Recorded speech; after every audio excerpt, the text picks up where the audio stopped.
21 जनवरी 2016 की सुबह लखनऊ।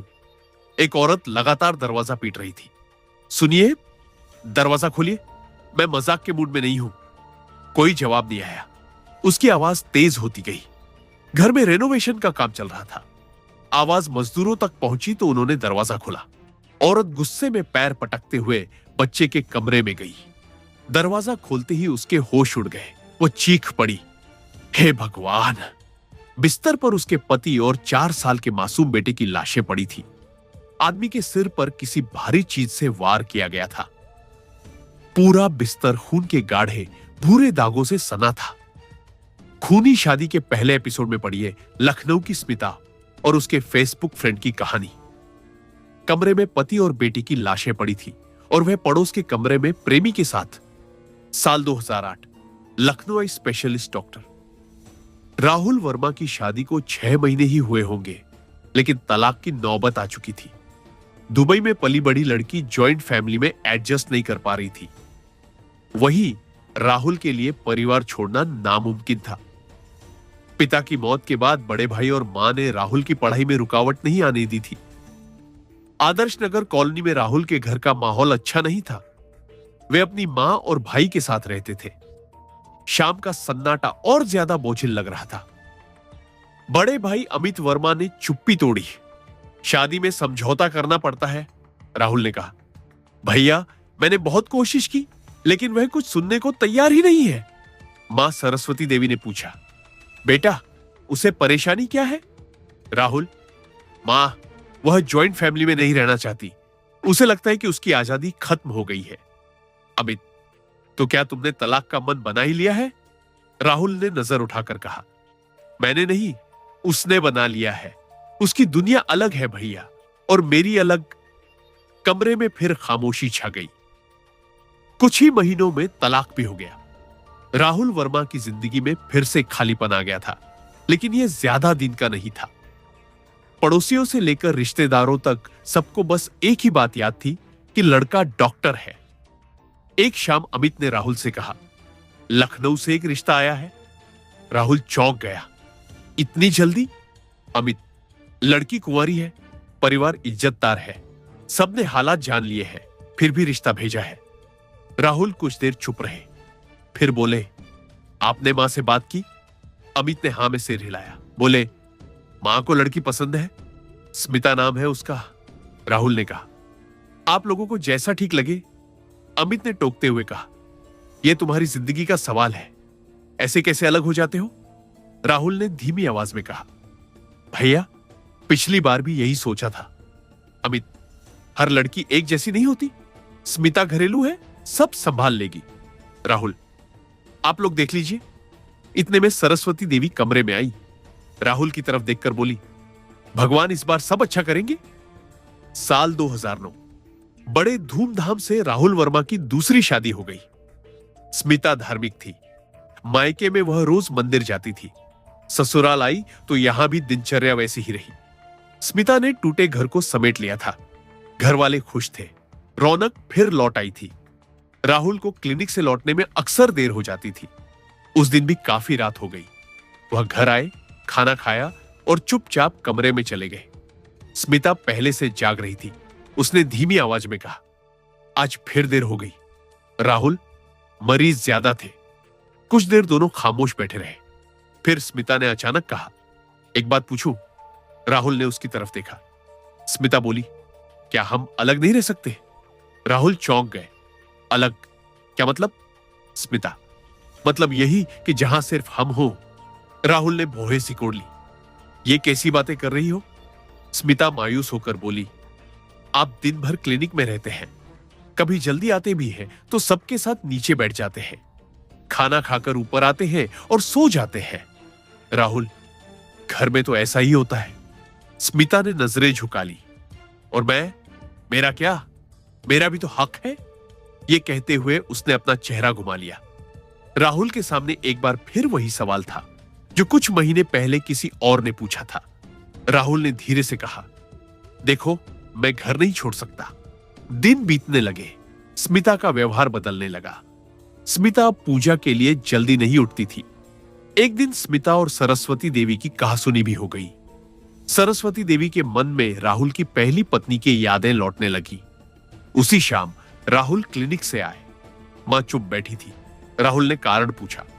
सरस्वती देवी ने धीरे से कहा, एक बात कहूं, मेरी कहां मानोगे? राहुल बिना कुछ कहे मां को देखते रहे। सरस्वती देवी बोली, बहू को नए जमाने के रंग लग गए हैं। रोज घर में कलह हो रही है। तुम दोनों अलग हो जाओ। मां के मुंह से यह सुनकर राहुल को झटका लगा। वे कुछ पल चुप रहे, फिर बोले, अगर इससे शांति रहेगी तो ठीक है। घर में नया बंटवारा हो गया। तय हुआ कि राहुल और स्मिता ऊपर की मंजिल पर रहेंगे। खाना भी अलग बनेगा। ऊपर और नीचे के बीच एक दीवार खड़ी हो गई, जो दिखती नहीं थी लेकिन महसूस जरूर होती थी। साल 2012 स्मिता और राहुल के लिए खुशियों से भरा था। स्मिता ने एक बेटे को जन्म दिया। शादी के 3 साल बाद आई इस खबर से पूरा परिवार खुश था। घर में किलकारियां गूंजने लगी और दोनों की दुनिया बेटे के इर्द गिर्द सिमट गई। राहुल सुबह क्लिनिक निकल जाते और रात तक लौटते। घर की जिम्मेदारी और बच्चे की देखभाल में स्मिता का दिन कटता, लेकिन दोपहर भारी लगती। बच्चे के सो जाने के बाद वह अकेलेपन से जूझती रहती। बेटा 3 साल का हुआ तो प्री नर्सरी में एडमिशन हो गया। घर में अचानक सन्नाटा छा गया। स्मिता ज्यादा अकेली हो गई। समय काटने के लिए स्मिता ने फेसबुक आईडी बना ली। एक दिन विक्रम सिंह नाम के शख्स ने फ्रेंड रिक्वेस्ट भेजी। स्मिता ने उसकी प्रोफाइल चेक की। फिरोजाबाद का रहने वाला, प्राइवेट स्कूल टीचर और पॉलिटिक्स में एक्टिव। विक्रम ने प्रोफाइल पर कई बड़ी राजनीतिक हस्तियों के साथ फोटो डाली थी। स्मिता को जाने क्या हुआ, उसने सभी फोटो लाइक कर दी। फ्रेंड रिक्वेस्ट भी एक्सेप्ट कर ली। कुछ देर बाद विक्रम का मैसेज आया। लगता है कोई चाहने वाला ही है। स्मिता मैसेज देखकर रुक गई।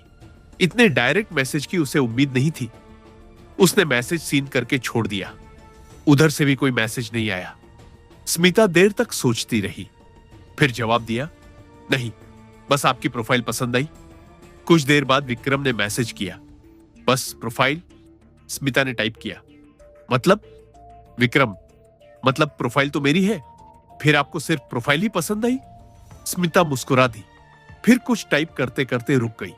उसे याद आया वह शादीशुदा है। बातचीत वहीं रुक गई।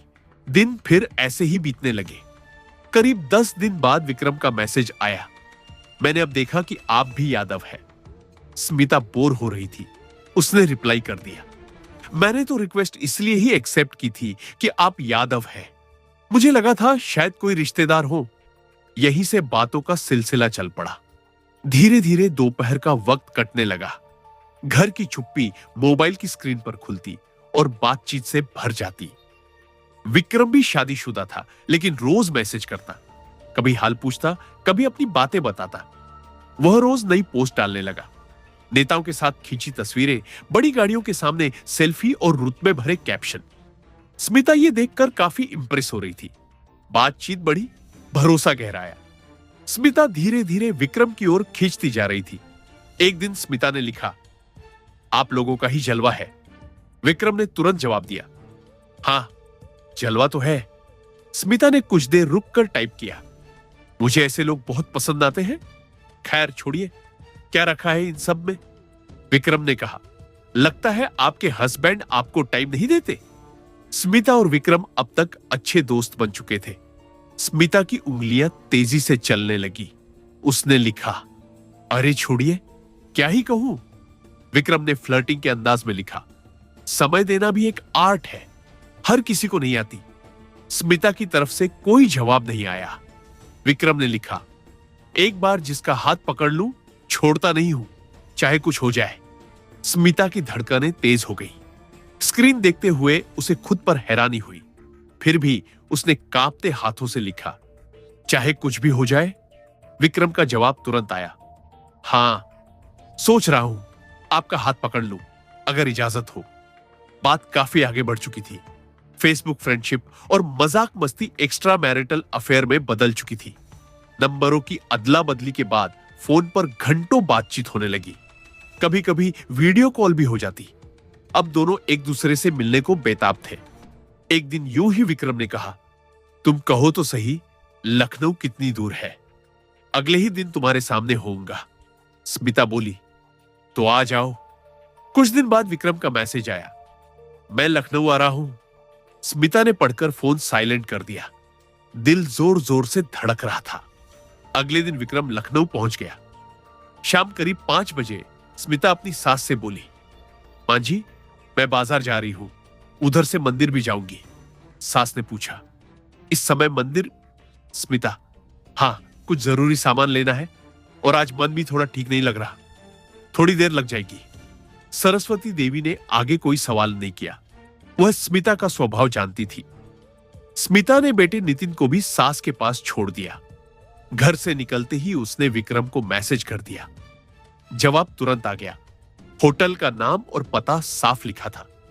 स्मिता ने फोन पर्स में रखा और कदम बढ़ा दिए। होटल के बाहर पहुंचकर उसके पांव कुछ पल के लिए ठिठक गए। भीतर जाने से पहले उसने खुद को संभाला। मन में अजीब सी हलचल थी। दिल तेजी से धड़क रहा था। कमरे के बाहर पहुंचकर वह कुछ देर खड़ी रही। दरवाजे की ओर हाथ बढ़ा तो उंगलियां कांप रही थी। फिर भी उसने दस्तक दी। दरवाजा खुला। सामने विक्रम था, वही चेहरा जिसे स्मिता महीनों से मोबाइल की स्क्रीन पर देखती आ रही थी। वह मुस्कुरा रहा था। स्मिता ने नजरें झुका ली। विक्रम सामने से हट गया।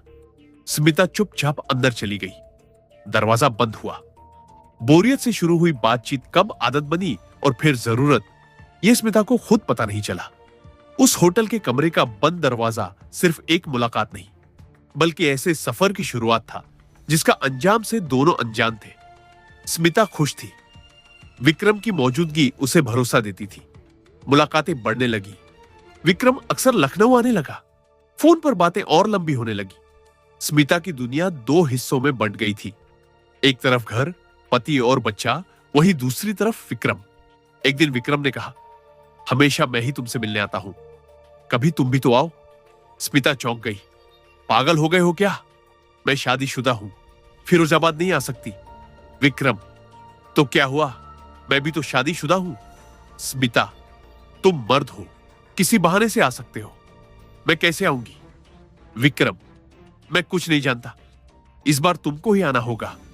इतना कहकर विक्रम ने फोन काट दिया। स्मिता को समझ नहीं आ रहा था। वह फिरोजाबाद नहीं जा सकती थी।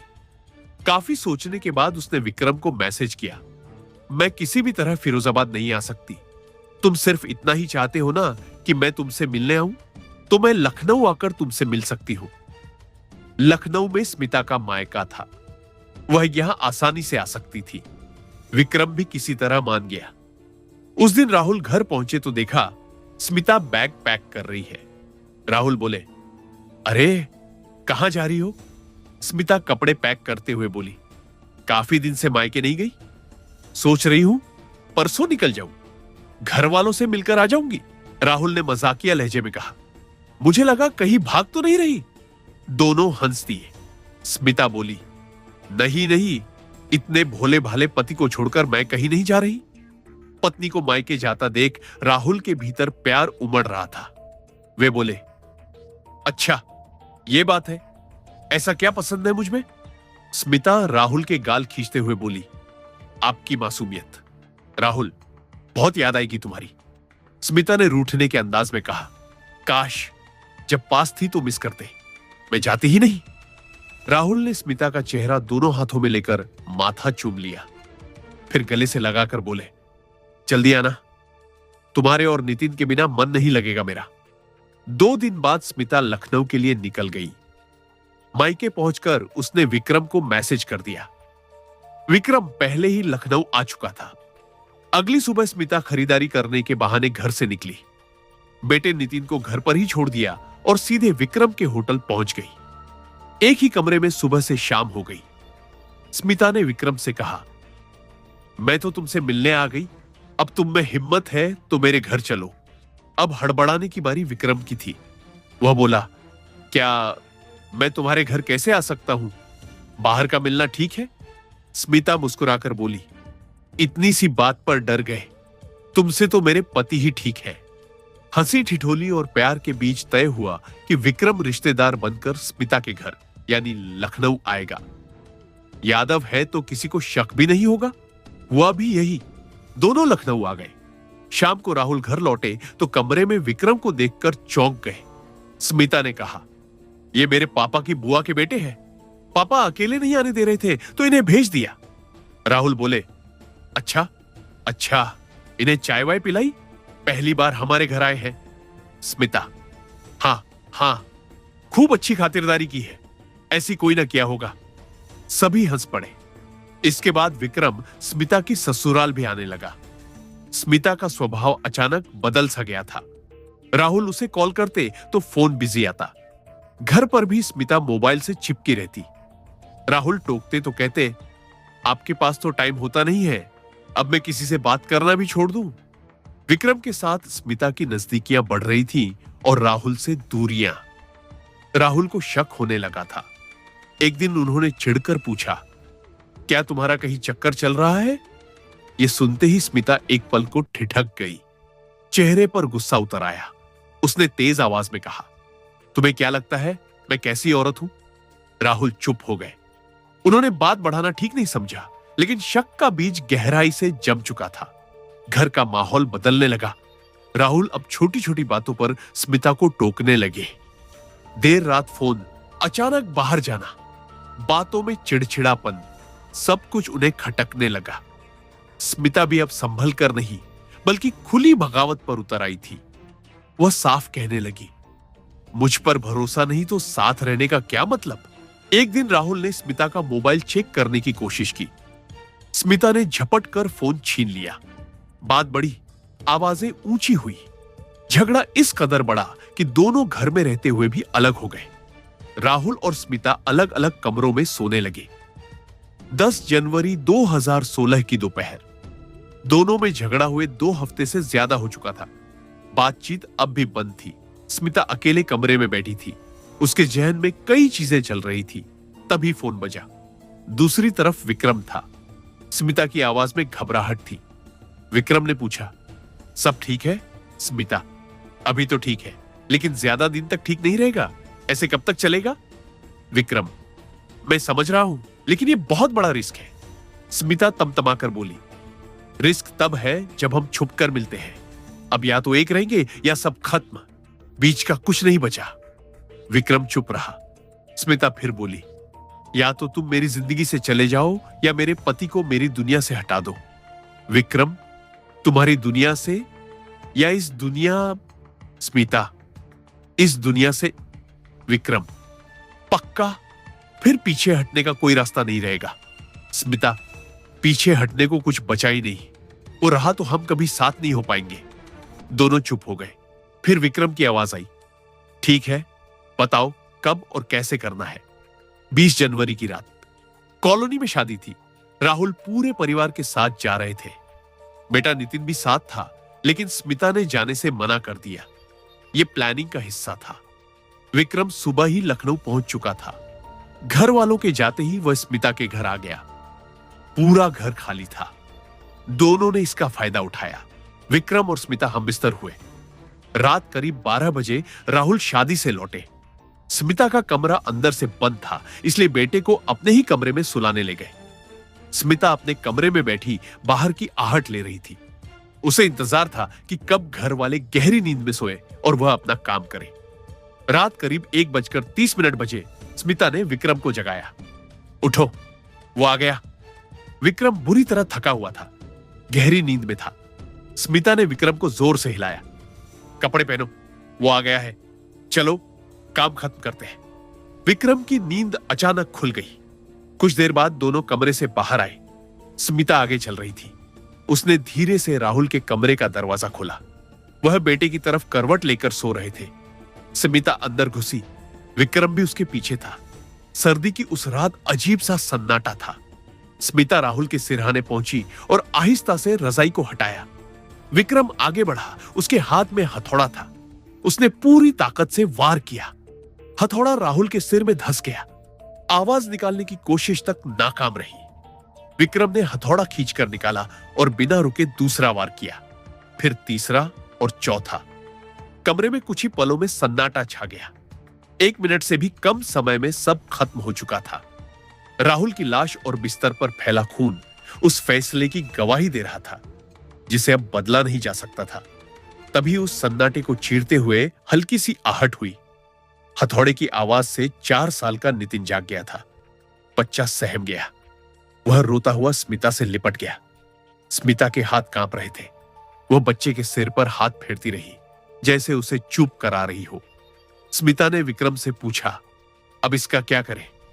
विक्रम घबरा गया, बोला, नहीं, मैं बच्चे को नहीं मारूंगा। दोनों के बीच कुछ देर बहस होती रही। बच्चा स्मिता के सीने से चिपका हुआ था। आखिर मां के आंचल से ज्यादा सुरक्षित और क्या हो सकता है? तभी स्मिता बोली, अगर तुम नहीं मारोगे तो मैं ही मार देती हूं। उसने झटके से बेटे को खुद से अलग किया और बिस्तर पर पटक कर गला दबाने लगी। 4 साल का मासूम मां के चंगुल में छटपटाता रहा। आखिर में उसने भी दम तोड़ दिया। स्मिता ने विक्रम की तरफ देखा। वह बुरी तरह हाफ रहा था। स्मिता ने बाल ठीक करते हुए कहा, अलमारी में जो भी पैसे जेवर हैं उसे लेकर निकल जाओ, जल्दी करो। विक्रम ने अलमारी का दरवाजा तोड़ा और कपड़े इधर उधर फेंक दिए। लॉकर तोड़कर उसमें रखे गहने और नकदी एक बैग में भरी। सब कुछ जल्दी में किया गया, लेकिन इतने हिसाब से कि लूट दिखे। विक्रम ने कमरे के दरवाजे की कुंडी भी तोड़ दी। इसके बाद स्मिता अपने कमरे में चली गई। विक्रम भी उसके साथ था। दोनों ने जैसे खुद को आसपास की हकीकत से अलग कर लिया था। बंद कमरे में हवस का वो रिश्ता कायम हुआ जिसे उन्होंने सब कुछ दांव पर लगाकर चुना था। जाते वक्त विक्रम ने स्मिता के कमरे में बाहर से कुंडी लगा दी। वह अंधेरे में तेजी से वहां से निकल गया। कमरे के अंदर स्मिता अकेली थी। उस रात वह इस तरह सोई जैसे कुछ हुआ ही ना हो। सुबह सब बदलने वाला था। घर में रेनोवेशन का काम चल रहा था। मजदूर आ गए थे। स्मिता की नींद खुली तो याद आया, रात में 2 मर्डर हुए हैं। वह उठी और दरवाजा खोलने लगी, लेकिन बाहर से कुंडी बंद थी। नीचे से हथौड़े और ड्रिल की आवाजें आ रही थी। स्मिता ने दरवाजा पीटना शुरू कर दिया। सुनिए, दरवाजा खोलिए। इतनी देर से क्या कर रहे हो? देखो, मैं मजाक के मूड में नहीं हूं। कोई जवाब नहीं आया। उसकी आवाज तेज होती गई। सुबह सुबह क्यों तमाशा बना रहे हैं? स्मिता लगातार दरवाजा पीट रही थी। आवाज मजदूरों तक पहुंच रही थी। एक ने कहा, भैया ऊपर से आवाज आ रही है। दूसरा बोला, शायद कुंडी बाहर से बंद है, खोल दे क्या? 1-2 मजदूर ऊपर गए और कुंडी खोल दी। स्मिता बेहद गुस्से में बाहर आई और भागती हुई बच्चे के कमरे की तरफ गई। जैसे ही दरवाजा खुला, वह चीख पड़ी, हे भगवान! बिस्तर पर राहुल और नितिन की लाश पड़ी थी। मजदूर सन्न रह गए। स्मिता वहीं जमीन पर बैठकर छाती पीटने लगी। सब बर्बाद हो गया। मेरे सुहाग मिटा दिया। बच्चे को भी नहीं छोड़ा। कमरे का हाल देखकर लग रहा था कि लूट के इरादे से मर्डर किया गया है। इतने में सास सरस्वती देवी आ गई। उन्होंने अंदर झांका और चीख कर गिर पड़ी। हाय, मेरा बेटा, मेरा पोता। कुछ ही देर में मोहल्ला जमा हो गया। पुलिस आई, मीडिया भी पहुंच गया। स्मिता बार बार एक ही बात दोहरा रही थी, मैं तो दूसरे कमरे में सो रही थी, मुझे कुछ नहीं पता। दरवाजा भी बाहर से बंद था। सब कुछ लूट लिया। मेरा सुहाग भी लूट लिया। राहुल के बड़े भाई अमित वर्मा पुलिस इंस्पेक्टर थे। वहीं स्मिता के पिता दीपक यादव उस समय मुख्यमंत्री की सिक्योरिटी में तैनात थे। मामला पूरे प्रदेश में आग की तरह फैल गया। गोरखपुर पुलिस पर लखनऊ से दबाव आने लगा। तत्कालीन DIG deputy inspector general Arun Chaturvedi ने SSP senior superintendent of police Lav Kumar को फोन किया। मौके पर पहुंचिए और पूरा मामला जांचकर मुझे बताइए। लव कुमार तुरंत मौके पर पहुंचे। उन्होंने एक एक चीज का बारीकी से मुआयना किया। लाशें, कमरा, अलमारी, सब कुछ। इसके बाद लव कुमार ने डीआईजी को फोन किया। उधर से आवाज आई, कहिए क्या लग रहा है? लव कुमार बोले, सर मुझे नहीं लग रहा कि ये लूट के लिए किया गया मर्डर है, मामला कुछ और ही है। डीआईजी चतुर्वेदी, क्यों, क्या बात है? लव कुमार, कमरे की कुंडी अंदर से तोड़ी गई है। देखकर ऐसा नहीं लगता कि बाहर से धक्का देकर तोड़ी गई हो। मर्डर के बाद लूट दिखाने की कोशिश की गई है। डीआईजी, सिर्फ यही वजह है या और भी कुछ? लव कुमार, स्पॉट पर टूट फूट या संघर्ष के कोई निशान नहीं है। जिस हथौड़े से सिर पर वार किया गया वह उसी कमरे में मिला है। पेशेवर अपराधी ऐसी गलती नहीं करता। डीआईजी, ठीक है, अपने हिसाब से हैंडल कीजिए। ध्यान रहे, मामला बहुत सेंसिटिव है। पुलिस को बार बार स्मिता पर शक हो रहा था, लेकिन बिना ठोस सबूत के उसे हिरासत में नहीं लिया जा सकता था। उसका रोना भी बनावटी लगने लगा था। आंखें सूखी थी, आवाज में शोर था। दर्द नहीं। पुलिस आस पड़ोस और घर वालों से पूछताछ कर रही थी। राहुल की मां ने बताया कि बीते कुछ महीनों से दोनों के बीच अक्सर झगड़ा होता था। दिसंबर 2015 से दोनों अलग अलग कमरों में सोने लगे थे। जांच में स्मिता की कॉल डिटेल निकाली गई। पता चला कि वह फिरोजाबाद के एक नंबर पर घंटों बात करती थी। वह नंबर विक्रम यादव का था। लोकेशन ट्रेस करने पर सामने आया कि हत्या वाली रात वह नंबर गोरखपुर के उसी इलाके में एक्टिव था। इतना सुराग काफी था। एसएसपी लव कुमार ने फिरोजाबाद पुलिस से संपर्क किया। विक्रम यादव को गिरफ्तार कर लिया गया। पूछताछ में उसने गुमराह करने की कोशिश की, लेकिन पुलिस के सवालों के सामने वह टूट गया। विक्रम का जुर्म कबूल करते ही पुलिस ने स्मिता को भी गिरफ्तार कर लिया। 24 घंटे के भीतर यानी 22 जनवरी 2016 को केस सॉल्व हो गया। इसके बाद अदालत में लंबी कानूनी लड़ाई चली। करीब 4 साल तक मामला कोर्ट में चलता रहा। आखिरकार 17 अक्टूबर 2020 को गोरखपुर सेशन कोर्ट ने स्मिता और विक्रम दोनों को उम्र कैद की सजा सुनाई। फिलहाल दोनों जेल में हैं और अपने की सजा भुगत रहे हैं।